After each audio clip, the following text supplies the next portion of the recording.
안녕하십니까, 변화구입니다. 오늘은 2025학년도 수능특강부나 갈래복합 7번째 작품들인 찔레, 낙화, 척사랑 그리고 아내의 무덤에 나무를 심으며 라는 세 작품 모두 공부해 보도록 하겠습니다.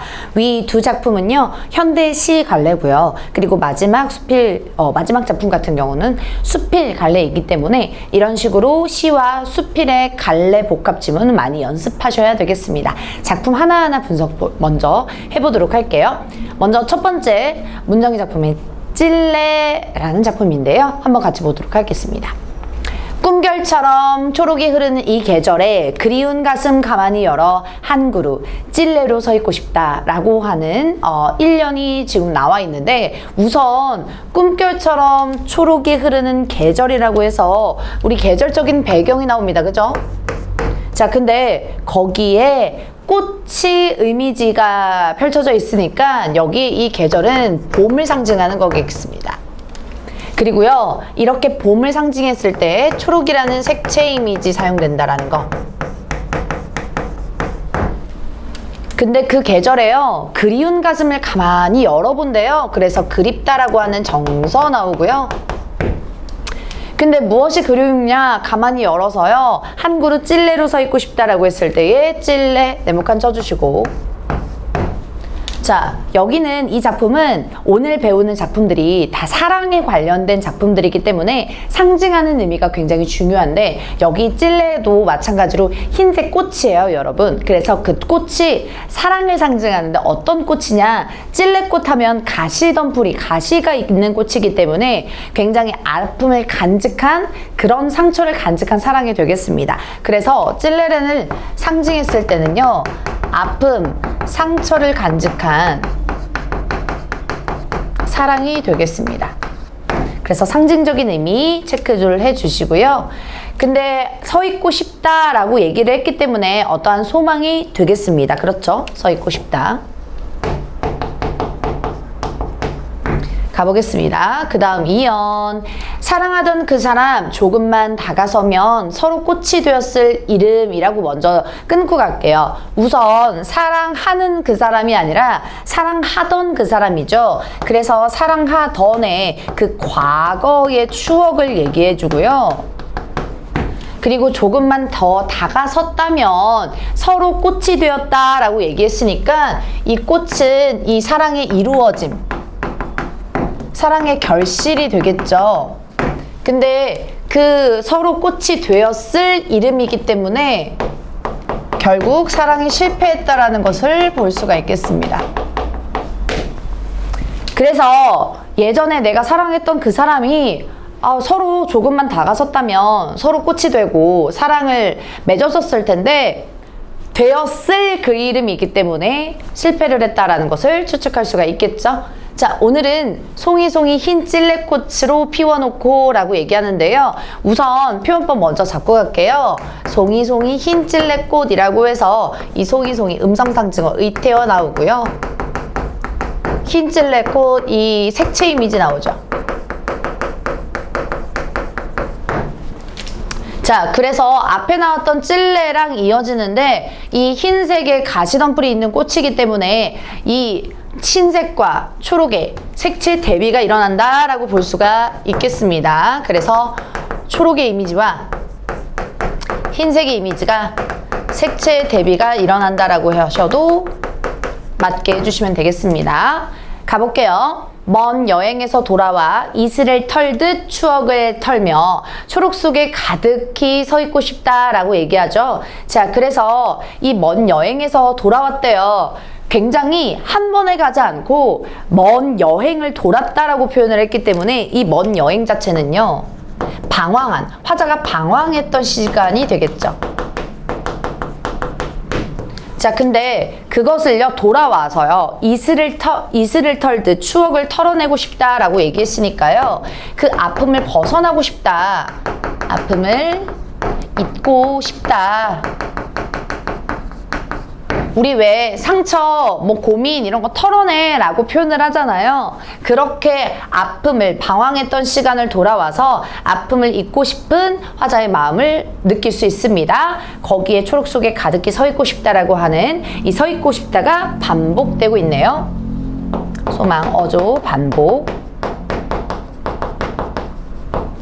되고 있네요.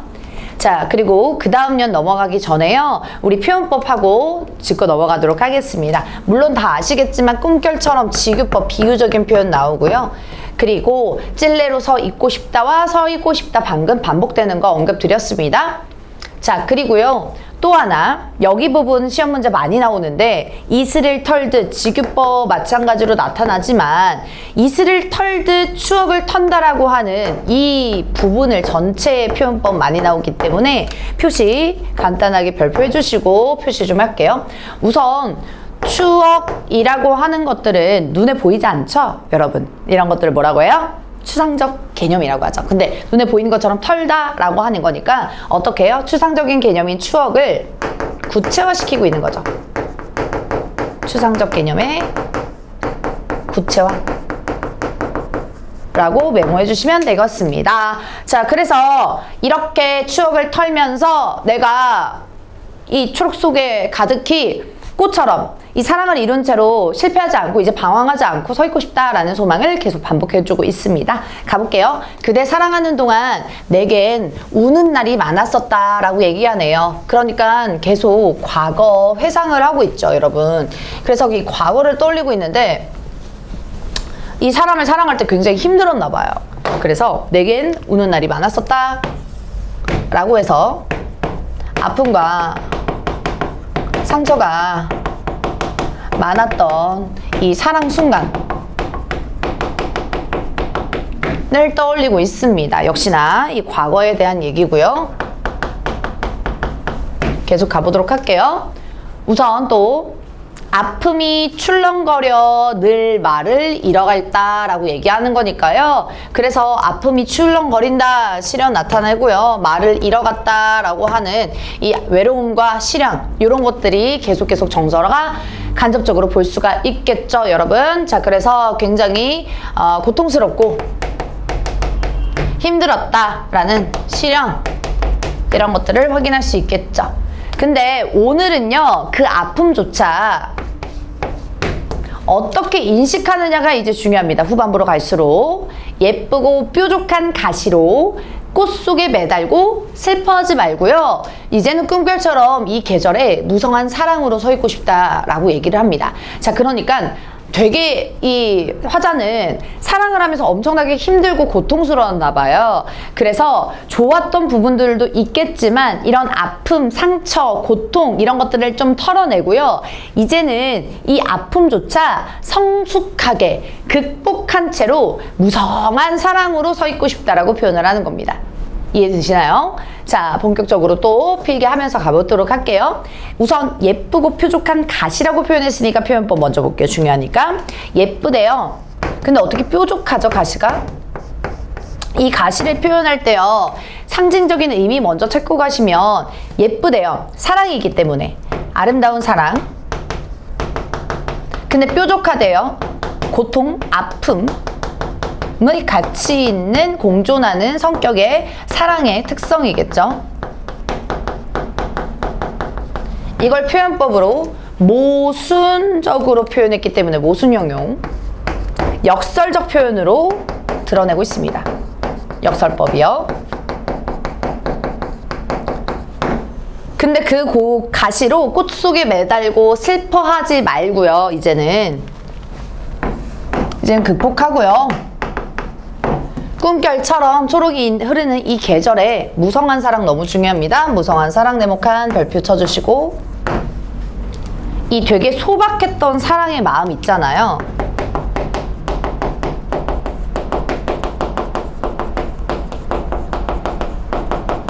그래서 굉장히 아파했던 이러한 마음을요, 어떻게 해요?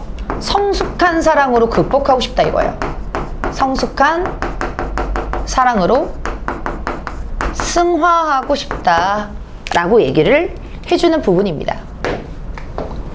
자, 그러니까 우리 왜 뭐 첫사랑은 힘들고 아프다 하지만 참 애틋하고 아름다웠다라고 하는 이미지랑 이 시랑 어울린다라고 여겨주시면 되는데, 이 화자는 처음에는 찔레꽃처럼 이렇게 가시가 굉장히 무성했습니다. 아팠어요. 자, 그런데 예쁘고 이 뾰족한 가시로 그래도 불구하고 그 가시가 고통스럽지만 성숙한 이 깨달음을 주었단 말이에요. 이제는 그래서 그런 것들을 슬퍼하지 말고요. 이 계절에 이 성숙한 사랑으로 이제는 버티고 싶다라고 해서 마지막까지 서 있고 싶다. 반복. 하는 거죠. 이 반복을 통해서 역시나 어떤 것들이요? 성숙한 사랑을 하고 싶다라는 의지를 보여주고 있습니다. 그쵸? 자, 그러면 우리 표현법 정리 마저 하고 그 다음에 넘어가도록 할게요. 자, 우선 우리 시험 문제 잘 나오는 건 요 역설 표현법 중요하고요. 자, 그 다음에 여기 부분이 어딘가 많이 봤죠? 그쵸? 우리 맨 처음에 우리 1년 하고 비슷합니다. 자, 그래서 이러한 부분들은 우리 머리 수, 꼬리 미자 써서 수미가 상관 있다 라고 표현을 해주는 수미상관 구조를 띄고 있습니다. 자, 그리고요, 여기 무성한 사랑도 초점 맞춰볼게요. 무성한 사랑이라고 했을 때 이 사랑 자체는요, 눈에 보이지 않죠, 역시나. 근데 무성하다라고 하는 건 꽃잎이나 이파리 할 때 무성하다라고 얘기하죠. 그것처럼 추상적 개념의 부채화 여기서도 사용됩니다.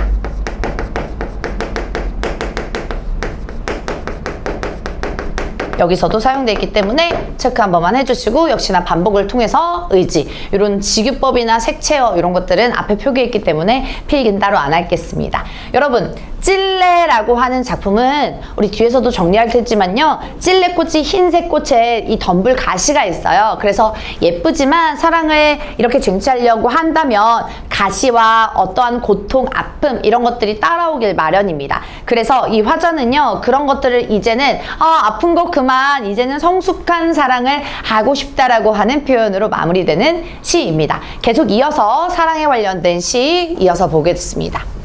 자, 먼저요, 우리 1번하고 2번 이런 식으로 표시가 되어 있는 시들을 가끔 본 적이 있을 텐데요. 이러한 시들은 이제 확연히 이제 시각적으로 구별을 해주는 그런 기능이 있습니다. 자, 그래서 뭐 그렇게 어려운 부분 내용이 아닌데 1번과 뭐 2번 이런 식으로 뭐 따로 표지가 있다라고 하면 맞게 해주시고, 시의 구분을 잘 해준다라고 해도 맞게 해주시면 되겠습니다. 자, 그래서 이런 표지들은 정리하면요, 구분, 즉 분연을 해준다라든지 시각적으로 이렇게 나눌 수 있다라고 이해를 해주시면 될 것 같습니다. 자, 우리 요 작품 우선 제목에서부터 느껴지죠? 낙화, 첫사랑. 떨어지는 꽃잎을 첫사랑에 비유한 겁니다. 그래서 자연현상을 인간현상에 이렇게 비교하면서 비슷하다, 첫사랑은 낙화 같다라고 깨달음을 얻는 시인데요. 우리 적용학습의 현대시 파트 이영기 작가의 낙화랑 의미가 비슷하고 유사합니다. 그래서 이번 수능 특강에서는 현대시 자체가 굉장히 그 첫사랑, 사랑, 낙화 이런 것들을 되게 집중했던 시들이 굉장히 많습니다. 따로 정리해 주실 필요가 있겠죠. 한번 가보도록 할게요. 그대가 아찔한 절벽 끝에서 바람의 얼굴로 서성인다면 그대를 부르지 않겠습니다 라고 얘기합니다.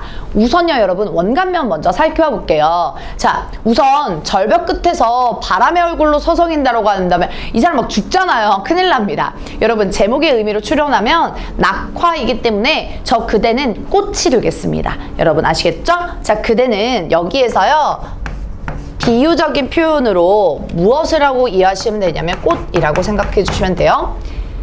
자, 그래서 아찔한 절벽 끝에서 위태롭죠? 바람의 얼굴로 서성인다라고 하는 것은 우선 이별을 고한다라는 얘기죠. 이별 상황. 떠나려는 상황. 근데 여기에서도 표현법 바로 볼게요. 면이라고 했으니까요, 가정하는 거죠. 가정법. 근데 태도 볼게요, 여러분. 그대를 부르지 않겠습니다 라고 얘기하고요. 또 옷깃을 부둥키며 수선스럽지 않겠습니다. 자, 만약 남자친구, 여자친구, 애인이 헤어진다고 해요. 근데 이 사람의 태도, 이 화자의 태도는 어때요? 그대를 안 부른대요. 잘 가, 이렇게 한대요.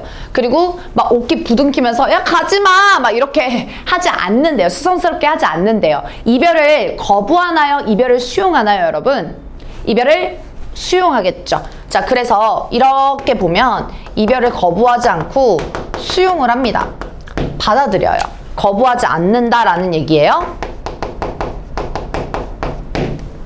자, 왜 이별을 수용하냐? 덜 사랑해서가 아니에요. 한번 볼게요.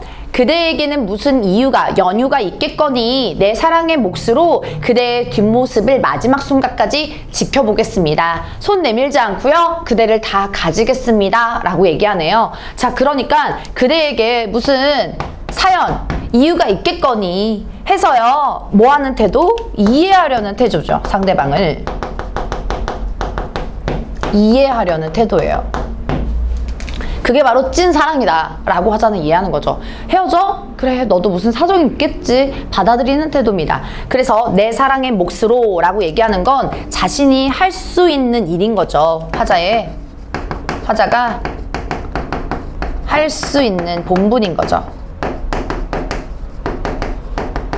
이 본분으로요, 그대의 뒷모습을 마지막 순간까지 지켜보겠다. 그리고 손을 내밀지 않고 그대를 다 가지겠습니다 라고 얘기하는 건 다시 한번 이 그대를 이해하려는 태도, 수용하려는 태도예요. 시험 문제나 선택지에서는 효용 혹은 포용 되게 많이 나옵니다. 뭐 여러 가지 다 알아두시면 돼요. 다 끌어안다 이미지. 그러니까 너 왜 헤어져? 뭐 때문에 헤어져? 이렇게 저항하고 거부하는 것이 아니라 그래, 너도 헤어진 게 무슨 이유가 있겠지. 이렇게 담담히 받아들인다라는 얘기입니다. 자, 그래서 이 마지막 순간까지 지켜보겠다라는 얘기고요. 이연 넘어가기 전에 우리 표현법 한 번만 볼게요. 가정법에 이어서요. 우리 맛 끝에 종결 어미들 보시면 여러분 씁니다. 이렇게 씁니다가 반복되잖아요, 여러분. 그래서 우리 씁니다 혹은 미흡니다 이런 것들이 종결어미가 반복됐는데 이 씁니다는요, 우리 공경한다 라고 하는 의미에서 경어체라고 얘기합니다. 그래서 경어체의 반복이다 라고 이해해 주시면 될 것 같아요. 그러면 그 경어체는요, 어떠한 태도냐 하면 경건한 태도의 효과를 볼 수 있습니다. 경건한 태도요. 아시겠죠? 자, 그래서 이런 것들이 반복된다까지 표현법 지켜봤습니다. 한번 볼게요. 자, 우선 이연 넘어가시면 아주 조금만 먼저 바닥에 닿겠습니다 라고 해요. 화자가. 가장 낮게 엎드린 처마를 끌고 라고 하는데 요거 처마는 치마의 방언이에요.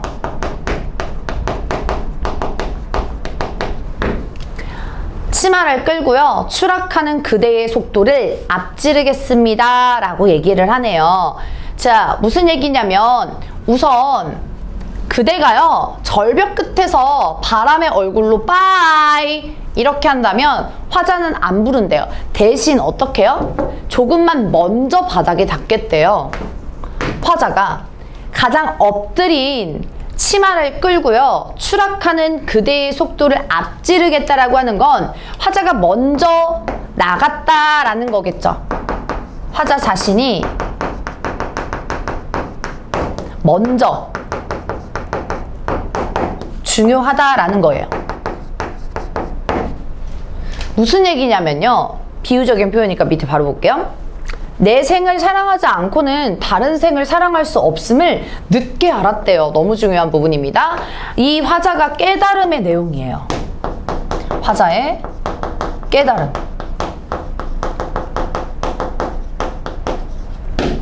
지금 이 내용하고도 연결되는데 정리하면 화자는 무엇을 깨달았냐면요, 자신을 사랑하는 것.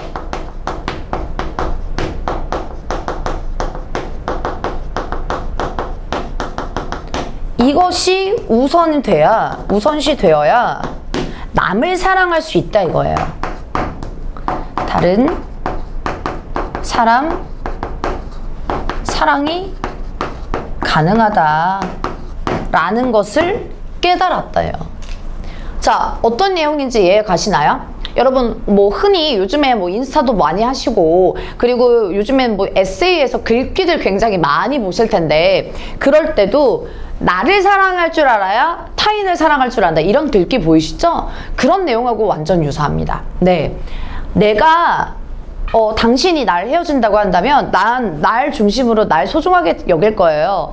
예전처럼 막 조선시대 여성사처럼 막 너가 나를 몰라도 난 끝까지 따라가겠다 이런 이미지가 아니라요. 상대방을 위해서 희생하는 태도가 아니라 나는 내가 우선시 되어야 내가 사랑을 할 줄 알아야 나를 남도 사랑한다라는 것을 깨닫는 거죠. 근데 그게 타이밍이 늦게 알았다라고 얘기를 하고 있습니다. 그래서 화자의 깨달음에 대한 대용이 굉장히 중요하고요. 그 추락하는 그대라고 얘기했을 때 이 원관념은 사실 지금 비유하는 게 꽃이지만 추락하는 꽃 이렇게 하는 게 지금 사실 낙화잖아요. 근데 이것은 우리 사람으로 따졌을 땐 지금 이별의 상황을 얘기합니다. 그래서 이별하는 속도를 먼저 앞지르고 나를 더 아끼겠고 나를 존중하겠다라는 의미로 받아들일 수 있겠습니다. 아시겠죠? 이 깨달음의 내용이 중요하고요. 그 다음 디귿 가볼게요. 그대보다 먼저 바닥에 닿아 강보에 아기를 받듯 온몸으로 나를 받겠습니다 라고 얘기하죠. 자, 그러니까 여러분 그대보다 먼저 바닥에 닿아서 이렇게 아기를 받듯 직유법 사용해서요. 굉장히 소중하게 온몸으로 나를 받겠다라고 하는 것은 나 화자는 자신을 사랑하겠다는 태도를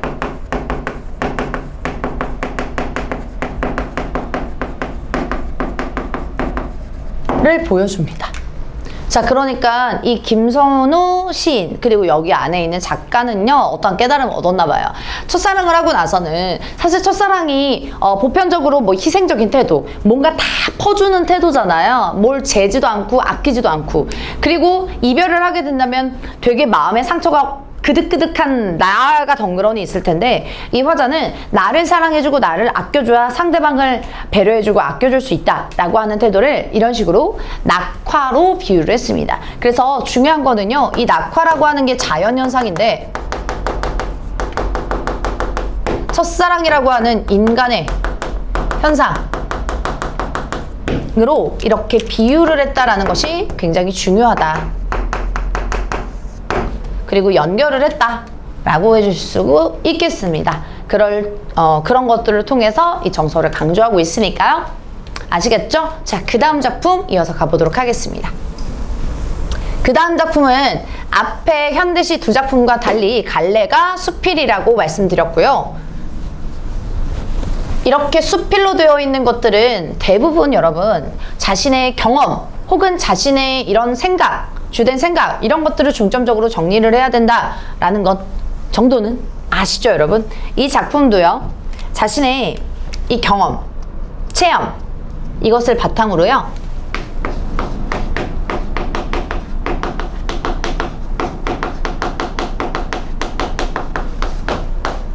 글쓴이 자신의 생각을 드러내고 있는 뭐 교훈 깨달음이라고 아시죠?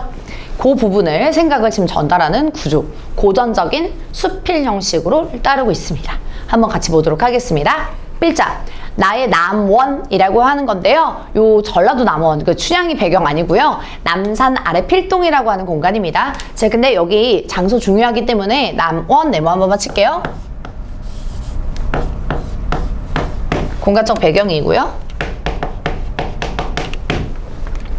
나의 남원집은 옛날부터 꽃나무가 많았는데 날이 갈수록 황폐해졌다 라고 얘기합니다. 자, 그래서 과거에는요 꽃나무가 많았다라는 과거 날이 갈수록 황폐해졌다 라고 하는 과거 변화죠.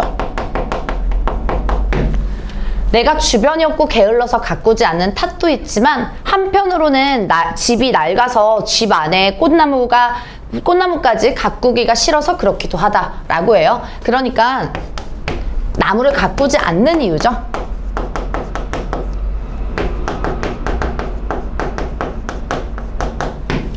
그래서 주변이 없고 게을러서 그러니까 되게 부지런하지 않는다라는 얘기고요. 거기에 또 집이 낡아서 가꾸기가 싫어요. 그래서 가꾸지 않습니다. 자, 계속 가볼게요. 아내는 언젠가 내게 말했다. 아내의 말 인용하고 있죠? 아내 동그라미 쳐주시고 언젠가 내게 말했다. 과거 계속 이어집니다. 다른 집 남자들을 보면 꽃나무를 좋아하는 자가 많아서 방에 들어가 비녀와 팔찌를 뒤져 사들이기까지 한다는데 당신은 어째서 그와 반대로 집이 낡았다고 꽃나무까지 팽개쳐 두나요? 라고 얘기해요. 자, 그러니까 다른 집 남자들하고 비교를 하는데 이 비교를 하면서요. 당신은 어째서 집이 낡았다고 팽개쳐 두나요? 라고 하는 남편의 다 책망하고 있습니다. 거기에 집은 비록 낡았지만 꽃나무를 잘 가꾸면 우리 집에 좋은 구경거리가 될 거예요. 라고 해서 꽃나무 잘 가꿔달라고 하는 요청하죠. 넌지시 요청하죠. 그렇게 할 거예요. 라고 하는 권유라고 해도 괜찮고요. 넌지시 요청 이렇게 하셔도 괜찮고요. 자, 나는 이렇게 대꾸했대요. 나의 반응 볼게요. 꽃나무를 가꾸려 한다면 집도 손을 받아야 할게요. 나는 이 집에서 오래 살 마음이 없으니 남들 구경거리를 만들어주자고 신경 쓸 필요가 굳이 있겠소? 이거예요. 자, 진정한 이유죠? 뭐요? 집도 손을 봐야 된다. 근데 나는 이 집에서 오래 살 마음이 없다. 라고 하는 화자의 생각이죠. 그쵸? 필자의 생각. 가꾸지 않는 이유.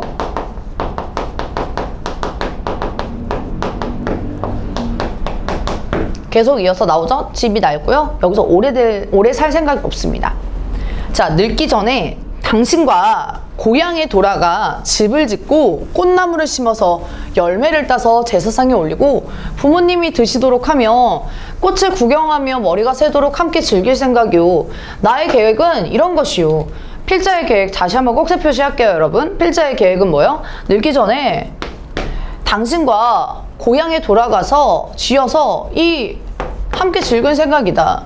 이게 나의 계획이다. 라는 거겠죠. 자, 그러니까 요약하면 이 필자의 계획은요. 고향에 돌아가서 꽃나무 가꾸자. 그리고 평생 살겠다. 함께. 이런 것들을 계획을 얘기하고 있어요. 그죠? 자, 그래서 내 말에 아내는 웃으며 즐거워하였다 라고 얘기해요. 자, 그러니까 만족하는 거죠. 아내의 태도는요. 그래서 지난해 파주에 작은 새집을 짓기 시작하자 아내는 기뻐하며 이제야 당신의 뜻을 이루겠어요 라고 얘기해요. 자, 필자의 고향이 대놓고 나오지 않지만 우리는 충분히 추측하고 추론할 수 있죠. 자, 계획을 이뤘대요. 뜻을. 우리 계획에서 고향에서 돌아가가지고 꽃나무 가꾸기 했는데 고향 어디겠어요? 그쵸? 파주죠. 그래서 이 파주의 지난해 이 고향, 화자의 필자의 고향이에요. 새 집을 짓기 시작하고 이제 계획을 세웁니다. 그래서 당신의 뜻을 이루겠어요 라고 말했다. 뜰과 담장을 배열하고 창문과 방의 위치를 잡는 일을 아내와 상의하였다. 그런데 공사가 끝나기도 전에요. 그만 아내가 병들고 말았다. 나는 아내의 병을 간호하다 차도가 그러니까 좀 좋아지는 이 경도가 있으면 파주로 가서 공사를 감독하였다. 공사가 거의 끝날 무렵 아내가 위독해졌다. 라고 얘기하죠. 우선 뒤에 아내와 대화 넘어가기 전에요. 서술 방식 먼저 볼게요. 뜰과 담장을 배열하고부터요. 위독해졌다까지 끊어주시고 제가 쭉쭉쭉쭉 얘기하는데 지금 이 과거에 있던 일들을 순차적으로 제시하죠. 그쵸? 필자의 경험을 순차적으로 제시하고요. 그리고 또 어때요, 여러분? 되게 장황하게 설명하나요? 속도감 있게 딱딱딱딱 압축적으로 요약적으로 제시하나요? 어때 보여요? 이 정도면 요약적이고 압축적인 제시죠? 자, 그래서 압축적으로 제시하고 있다라고 볼 수 있습니다. 시간이 훅훅훅 가잖아요. 그죠? 가볼게요. 임종을 앞에 두고 내게 파주집은요 집 옆에 묻어줄 거죠? 라고 얘기해요. 자, 그러니까 자신의 운명을 암시합니다. 운명을 인지하고요. 있습니다. 받아들이는 거죠. 거부하지 않고요. 나 죽을 것 같아요. 집 옆에 누구 묻어줄 거죠? 이렇게 유언을 남기고 있어요. 너무 슬프죠? 예, 라고 말을 하며 눈물을 흘렸다. 온 집안이 파주로 이사 오던 날 아내는 관에 실려서 왔다 라고 얘기해요. 자, 그러니까 이 작품은 아내에 관련된 경험인데 그 사랑하던 아내가 관에 실려서 왔기 때문에 임종을 했고 또 이것을 사별이라고 하죠. 가볼게요. 집에서 100걸음도 떨어지지 않는 곳에 가까운 곳에 장지를 정하여 기거하고 밥을 먹을 때 아내가 오가는 듯 했다라고 얘기해요. 자, 그래서 거기서 살고 밥을 먹을 때 아내가 오가는 듯 했다라고 하는 건 필자의 애틋담, 그리움, 이런 것들을 느낄 수가 있겠죠. 자, 그러니까 우리 아내의 유언을 따랐어요? 안 따랐어요, 여러분? 아내의 유언이 뭐였죠? 집 옆에 묻어줄 거죠? 라고 얘기했죠. 자, 근데 이렇게 집에 100보도 떨어지지 않는 곳에서 장지를 정하니까 아내의 유언을 따른 거죠.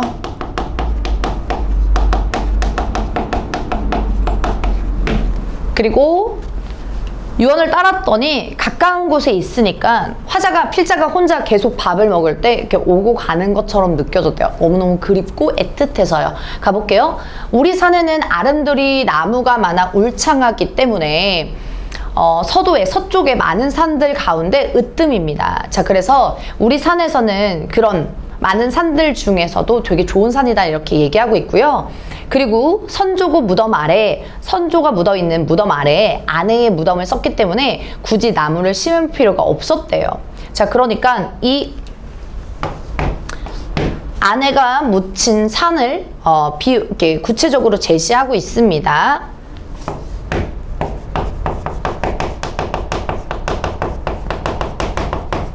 하지만 장례를 치르고 나서 무덤 가까운 곳에 나무를 베어 칡넝쿨과 나무뿌리가 뻗어 그늘이 드리운 것을 막았대요. 자, 그러니까 이 무덤 가까운 곳에 나무를 베었다라고 얘기를 해서 그늘이 드리운 것을 막았기 때문에 굉장히 애정이 있다라고 볼 수가 있겠고요.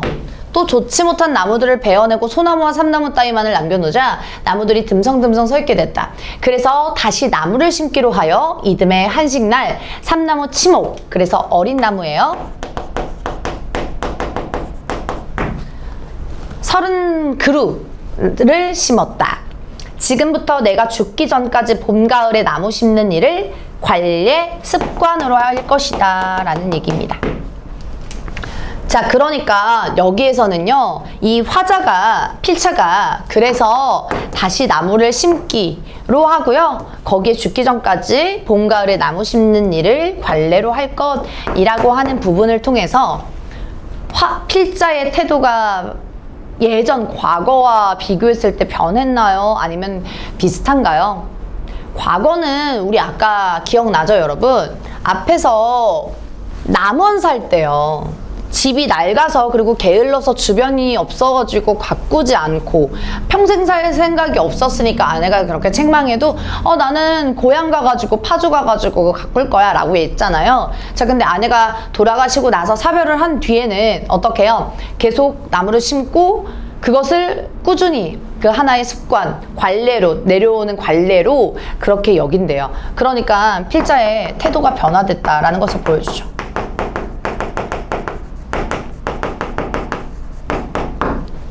그러니까 어디랑 어디랑 대조된다?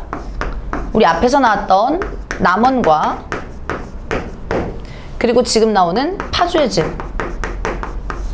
집에서의 필자의 태도가 변화됐다라는 것을 볼 수가 있겠죠. 가볼게요. 오라, 이것은 참으로 오래 묵은 계획이다 라고 얘기합니다. 그러니까 오래 묵혔던 계획입니다. 남원을 떠나 파주를 옮기겠다고 떠벌린다 라고 하는 부분 넘어가기 전에요, 여기에 감탄사 오라 라를 통해서 이제 깨달음이 나오고 생각이 나왔다라는 것을 암시해주고 있습니다. 그렇죠? 참으로 오래 묵은 계획이었다 라는 건 나무 가꾸기 이거죠. 남원을 떠나 파주를 옮기겠다고 떠벌려왔던 지난날의 나의 계획은 아내와 하루도 함께하지 못하고 뒤에 남은 자에게 슬픔만을 더하는 꼴이 되고 말았다 라고 얘기하죠. 자, 그러니까 이때 내 계획은 아내와 하루도 못하고 이 뒤에 남은 자들, 후손들이겠죠? 슬픔만이 더하는 꼴이 되고 말았다 라고 얘기했으니까요. 그 아내를 그리워하는 필자의 마음을 상기하는 그런 소재가 되겠죠. 자, 그래서 그러고 보면 인간이 구구하게 살기를 도모하여 장구한 계획을 세우는 것이 미혹이 아닌가라고 얘기합니다. 화자는 이런 것들을 깨달아요. 어떤 거요? 인간이 살기를 막 계속 도모해서 나 뭐 이런 거 있잖아요. 뭐 죽기 전에 이거 할 거야. 나 40대에 50대에 60대에 나 이거 할 거야. 이런 계획을 막 장황하게 세우는 거 있잖아요. 그런 것들이 얼마나 미혹하고 헛된가. 정말 허무하다라는 인식을 보여주고 있어요. 허무함, 허탈함. 뭐 많이 접해본, 이런 글을 많이 접해본 친구들 알겠지만 이 세월에 대한 이런 것들이 좀 허무하고 허탈하다 느껴지면 자주 나오는 표현이 무상감이에요. 무상감. 덧없음. 이런 것들 많이 나오죠. 그러니까 한낱이 돌아가시면 끝나는데, 이 세상을 떠나면 끝나는데 얼마나 미혹이 아닌가라고 하는 것을 드러내고 있습니다. 가볼게요.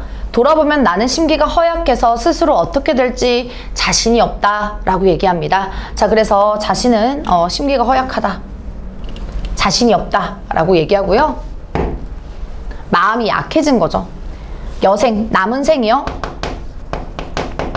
남은 생이라야 수 30년을 넘지 않을 것이고 뭐 나는 많이 살아봤자 30년 이상은 아닌데 이런 식으로 생각하는 거죠.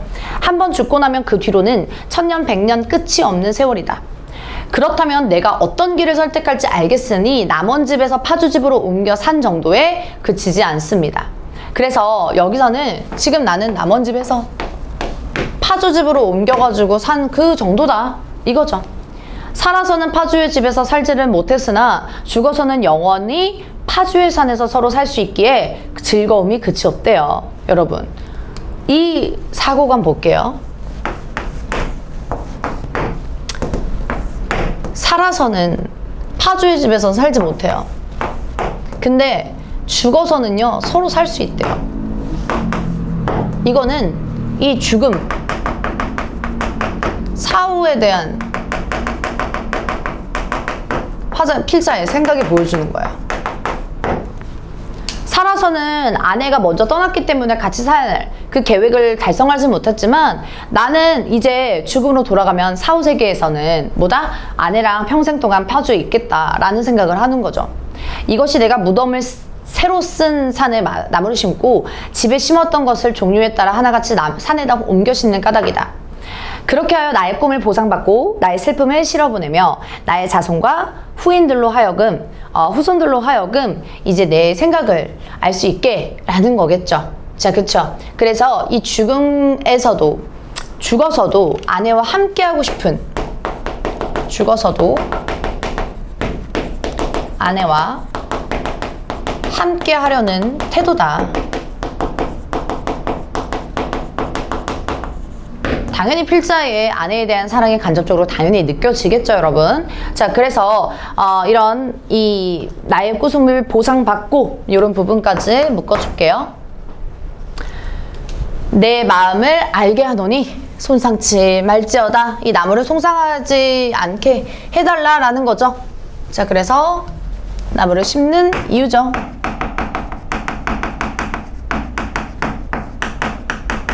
가꾸는 이유죠. 자, 누군가는 이렇게 말하리라. 여기 마지막 파트가 시험 문제 많이 나옵니다. 체크 좀 할게요. 누군가는 이렇게 말하리라.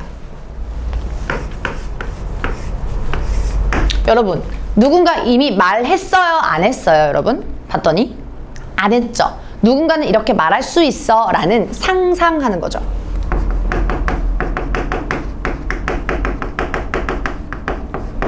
상상의 대화를 제시하고 있습니다.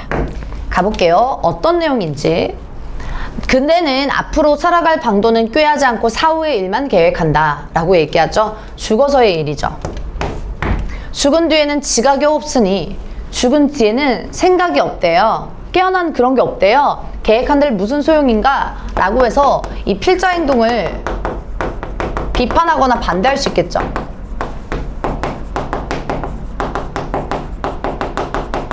뭐 지적 다 맞죠? 할 수 있겠죠. 그러니까 너 현생을 살아. 왜 죽어서 일을 벌써 생각해? 이런 식으로 비판할 수 있다라는 얘기입니다. 나는 말합니다. 나의 생각이 나오겠죠? 죽은 뒤에는 지각이 없다는 말은 내가 차마 들을 수 없는 말이다. 나는 그 말 인정 못해. 이런 식으로 얘기하는 거죠. 그래서 이 말, 바로 누군가가 했던 말이죠. 이것은 내가 차마 들을 수 없는 말이다. 누군가의 말을 부정하고 있습니다. 받아들이지 않아요. 그쵸? 거부해요. 자, 그렇기 때문에 이걸 통해서 필자의 생각이 드러나죠. 어떻게요? 나는 계속 심을 건데? 아닌데? 나 죽어서도 아내 만날 건데? 이렇게 얘기를 하는 거죠. 그래서 앞으로 계속 나무를 심겠다라는 필자의 행동을 지속할 것이라는 의지를 보여주고 있는 게 마지막 멘트예요. 계속 나무를 심겠다고요. 개축년 4월 3일 태등. 필자의 자라고 나와 있는데 필자의 또 다른 이름입니다. 아시겠죠?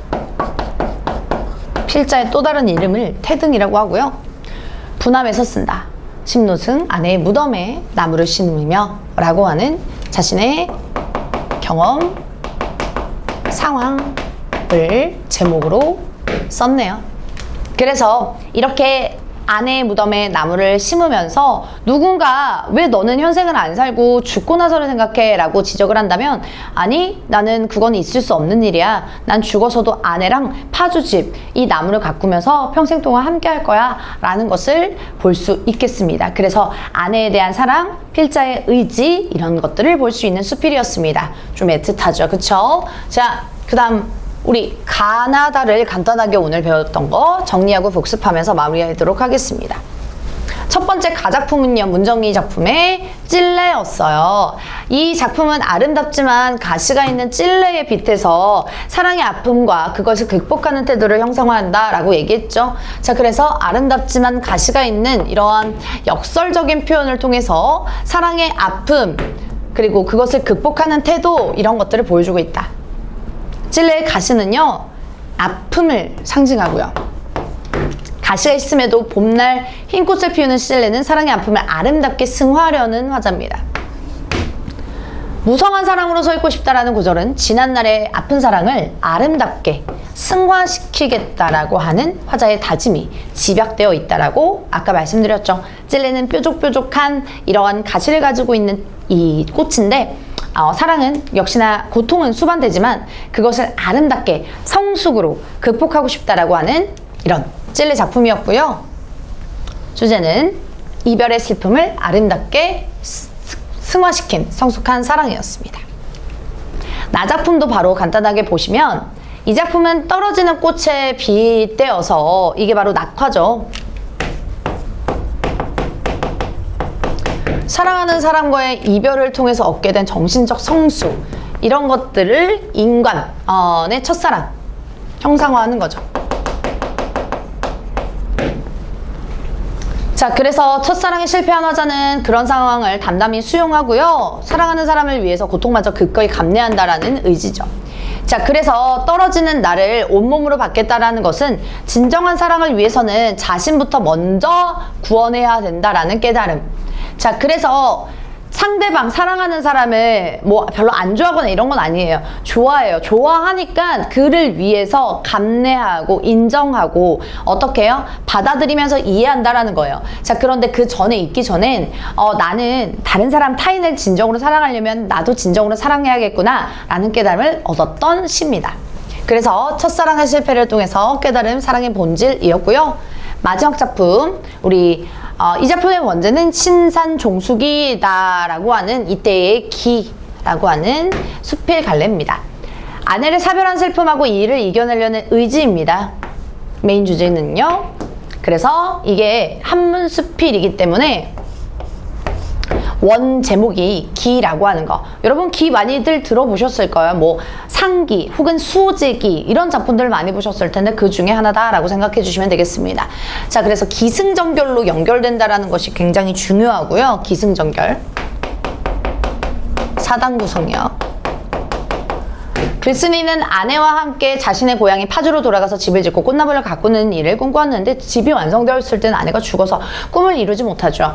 글쓴이는 아내의 무덤이 있는 파주에 나무를 심어 꿈을 이루려 하고요. 둘 사이에 살아온 삶은 짧지만 우리 자기가 죽어서 아내가 무덤 속에 누릴 시간은 영원하다라는 믿음, 사후에 대한 믿음, 죽음의 세계에 대한 믿음, 나무를 가꾸었던 것입니다.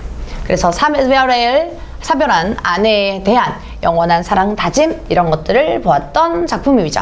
자, 그래서 원래 한문수필은요 기승전결인데 여기서는 크게 기서결이라고도 분류가 가능하니까 이 작품은 따로 알아두시고 한문수필의 갈래는 따로 알아두시면 좋겠습니다. 그래서 한문수필 다른 작품들은 기승전결이지만 여기서는 기서결 3단 구성이라는 거 구성 작품도 연결해 주시면 좋고요. 이렇게 세 가지 작품들 갈래복합 지문 공부를 해봤는데 모두 다 오늘 배웠던 갈래복합 지문은 사랑 얘기였습니다.